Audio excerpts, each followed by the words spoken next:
thường thì cái thì mình lên chục cái cho khỏe hơn. Ừ.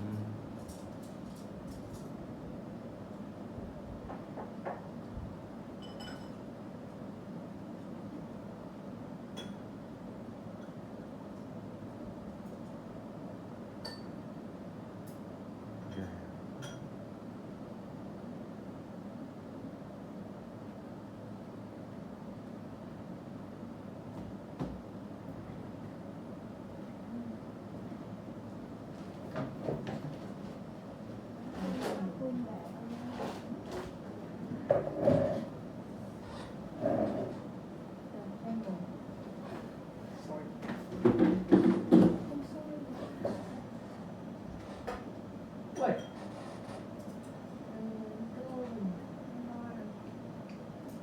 40.000 ba cái tô lớn á. Không xử lý thế nào. Nhưng mà mình hỗ trợ mà. Bây giờ mà mình sẽ hỗ trợ bây giờ được rồi. Hay là Shopee nó có bán không nhiều nhỉ? Giảm 30% nhỉ?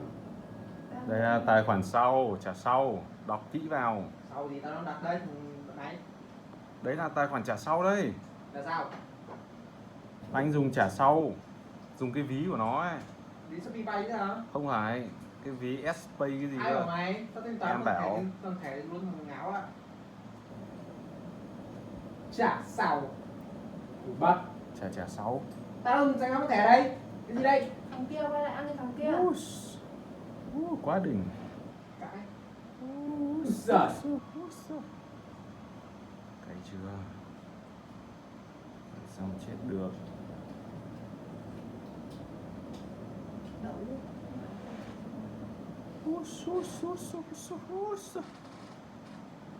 Ăn đi.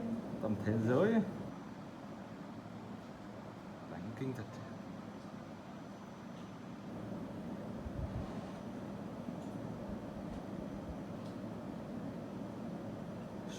Ui rồi chết luôn.